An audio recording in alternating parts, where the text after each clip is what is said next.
오늘 우리에게 주신 말씀은 예레미야 35장 1절부터 11절의 말씀입니다. 구약성경 1109쪽입니다. 예레미야 35장 1절부터 11절 말씀을 드라마 바이블로 낭독합니다. 제 35장. 유다의 요시야 왕의 아들 여호야김 때 여호와께로부터 말씀이 예레미야에게 임하여 이르시되, 너는 네갑 사람들의 집에 가서 그들에게 말하고 그들을 여호와의 집 한 방으로 데려다가 포도주를 마시게 하라.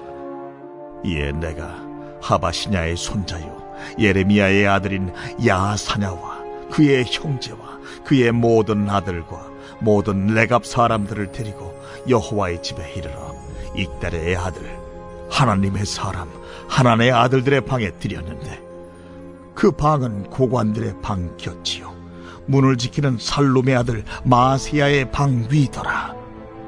내가 레갑 사람들의 후손들 앞에 포도주가 가득한 종지와 술잔을 놓고 마시라 권하매, 그들이 이르되, 우리는 포도주를 마시지 아니하겠노라. 레갑의 아들 우리 손주 요나답이 우리에게 명령하여 이르기를, 너희와 너희 자손은 영원히 포도주를 마시지 말며 너희가 집도 짓지 말며 파종도 하지 말며 포도원을 소유하지도 말고 너희는 평생 동안 장막에 살아라.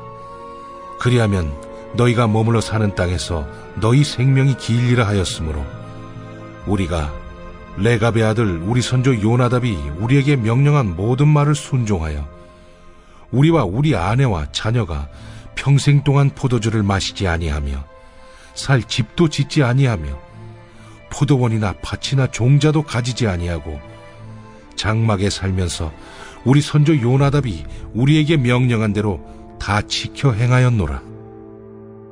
그러나 바벨론의 느부갓네살 왕이 이 땅에 올라왔을 때 우리가 말하기를, 갈대아인의 군대와 수리아인의 군대를 피하여 예루살렘으로 가자 하고 우리가 예루살렘에 살았노라. 좋은 아침입니다. 새날의 첫 시간을 주님과 함께 보내는 여러분들에게 주의 은혜가 함께하길 축복합니다. 35장 1절부터 11절 말씀을 읽었는데요. 1절 말씀에 보니까요, 여호야김 때 여호와께서 예레미야에게 말씀이 임하였다라고 합니다. 오늘 내용 전개와는 다소 다른 이야기지만 예레미야서는 시대 순서대로 쓰여 있지 않습니다. 지난 28장부터 34장까지는요, 남유다 마지막 왕인 시드기야 왕 때 이야기를 다뤘는데, 오늘 본문은요, 그보다 앞선 26장과 27장 때와 비슷하게 여호야김 왕 때 이야기를 다시 꺼집어냅니다. 성경을 읽을 때 이런 것들을 생각하고 읽으면 좀 더 이해가 빠를 수 있습니다. 말씀해 보니까요, 하나님이 예레미야에게 레갑 사람들을 불러서 시험을 해라 라고 말씀하십니다. 사실 오늘 내용은 내일 본문의 내용까지 연결되어서 진짜 주님이 하고 싶은 이야기는 후반부에 있습니다. 그런데 오늘 이 내용을 둘로 잘라놨기 때문에 오늘 저는 배경 설명을 좀 자세히 해보겠습니다. 2절 말씀에 보니까요, 하나님은 예레미야에게 레갑 사람들을 불러서 여호와의 집, 즉 성전의 한 방으로 데려다가 포도주를 마시게 하라고 말씀하십니다. 레갑 사람들은 어떤 사람들인지 사람마다, 신학자마다 의견이 분분하지만 전통적으로 알려진 것은요, 출애굽시 이스라엘 백성과 함께 가나안 땅에 들어온 개인 족속, 모세의 장인이 속한 족속이죠. 그것과 연관이 있다라고 추측합니다. 성경에서는요, 이 레갑 아들인 여호나답 또는 여호나답이라고 하는 이 사람이 북이스라엘 예후가 아합 가문과 바알 우상을 척결할 때 함께 도왔다는 기록을 찾아볼 수 있습니다. 즉 북이스라엘 근처에서 유목 생활을 하던 사람들이었는데 11절 말씀에 보니까 본인들이 이야기한 것처럼 바벨론의 침략이 있자 예루살렘 근처로 이주하여 지금 살고 있는 사람들입니다. 그런 사람들을 예레미야가 오라고 청한 것입니다. 그 당시의 분위기를 상상해 보면 이렇습니다. 예레미야는요, 유대 예루살렘의 제사장이었기에 그가 성전의 한 방으로 레갑 사람들을 요청했다고 하는 말은요, 레갑 사람들에게는 꽤 권위 있게 말씀이 들렸을 것입니다. 더욱이 고관들 방 근처로 데려왔기 때문에 그들에게 이 자리는 어려운 자리로 생각되었을 것입니다. 그런 분위기와 상황 속에서 예레미야가 레갑 사람들에게 포도주를 마시라고 권합니다. 불의한 일도 아니고 부당한 명령도 아니죠. 그저 포도주를 마시라고 권한 것이기에 레갑 사람들은 거부하기에는 쉽지 않은 상황이었습니다. 잘못하면 제사장 예레미야의 호의를 무시하거나 반대되는 것으로 비춰질 수 있었기 때문입니다. 그런데 그들은 성전의 한방에서 제사장이자 선지자인 예레미야의 이 요청을, 권유를 받았음에도 불구하고 레갑 사람들은 거절합니다. 그리고 그 이유를 설명하죠. 그 이유가 무엇입니까? 자기들 선조 레갑의 아들 요나답이 명령했는데 하면서 이야기하죠. 이 명령이라고 하는 말을 6절, 8절, 10절에 3번이나 반복해서 말합니다. 자신의 선조의 명령에는 4가지 정도가 있었는데 포도주를 마시지 말라, 집을 짓지 말라, 파종하지 말라, 포도원을 소유하지 말라라고 하였답니다. 유목생활을 하며 정착하지 못하는 삶은 결코 쉬운 삶이 아닙니다. 그리고 그런 명령이 내린 지 이미 200여 년이 지났습니다. 그동안 그들은 이 선조의 말을 지켜 예전에 이스라엘 백성이 광야에서 돌아다녔던 것처럼 돌아다니며 지내다가 바벨론의 침공으로 예루살렘으로 오게 되었다고 말합니다.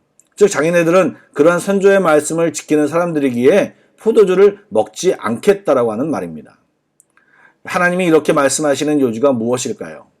레갑 사람들은 200년이 지나도 선조의 말을 지키며 살고 있는데 너희 하나님의 백성들아, 너희들은 무엇을 지키고 무엇을 추구하며 무엇에 관심을 갖고 사느냐라고 묻고 계시는 것입니다. 5G 시대를 살고 있는 우리들에게도 생각해보면 수많은 것들이 급속도로 바뀌고 있습니다. 그러나 변화하고 혁신해야 할 것도 있지만 하나님의 백성으로 반드시 지켜야 하고 고수해야 할 것들이 있음을 발견합니다. 여러분 앞에서 말씀드린 것처럼 가벼운 분위기가 아니라 나름 권위 있고 부담스러운 그런 속에서도 포도주를 마시라고 하는 것을 거절할 수 있었던 것은 분명히 이전에 그들이 진정으로 포도주를 마시고 있지 않았기에 망설이지 않고 거부할 수 있었던 것입니다. 그들이 북이스라엘 변두리 살 때에도, 그리고 지금 예루살렘 근처에 피신해 와서 예루살렘들과 함께 같이 하지 않고 견고히 선조의 말씀을 붙들고 살았기에 그들은 예레미야의 이 권유에도 NO라고 대답할 수 있었던 것입니다. 타협하려는 마음이 있었겠지만 그들의 삶이 결정적인 순간에 NO를 외칠 수 있게 한 것입니다. 오늘 말씀을 묵상하며 2가지를 생각해 보기를 원합니다. 1차적으로는요, 과연 하나님의 말씀을 얼마나 내가 소중하게 생각하고 지키고 살아가고 있나를 묵상하기를 원합니다. 세상의 어떤 법칙이나 조언, 방식보다 더 소중하게 여기고 있나를 생각해 보면서 주의 말씀을 귀하게 구별하여 생각하고 그 말씀에 순종하기를 주님의 이름으로 권면드립니다. 2번째로요, 교회 전통에 대한 생각을 다시 한번 해보시기 바랍니다. 요즘 시대 정신으로 생각해보면 교회의 전통은 때로 불합리해 보이고 지나치다 싶을 때가 느껴집니다. 그러나 그러한 장치들이 우리들의 신앙을 지키는데 일조할 수 있음을 깊이 생각해야 됩니다. 요즘 기독교인들이 제 역할을 못함으로 모태신앙인들이 많은 욕을 먹고 있는데 모태신앙인들의 유익한 점이 오늘 레갑 사람들 같은 경우입니다. 때로는 의미도 모르고 왜 그런지도 모르고 따르는 전통이 우리로 하여금 죄로부터 구별되고 보호되고 있음을 생각하며 전통에 대한 새로운 생각을 갖기를 권면드립니다. 기도하시겠습니다. 사랑의 주님, 우리가 하나님의 말씀을 따른다고 하면서 진짜 그 말씀에 어느 정도 권위를 두고 살았는지를 생각해 보기를 원합니다. 말씀을 지키는 것이 부담스럽고 때로는 싫어서 사랑의 하나님을 외치며 내 마음대로 내 방식대로 살고 있지는 않은지 돌아봅니다.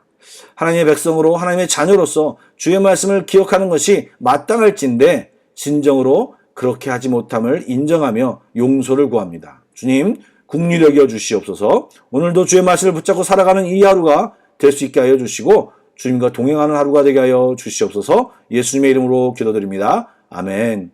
계속해서 Pray Together 1, 2, 3 기도 제목으로 기도하신 뒤에 개인 기도 제목으로 나아가겠습니다.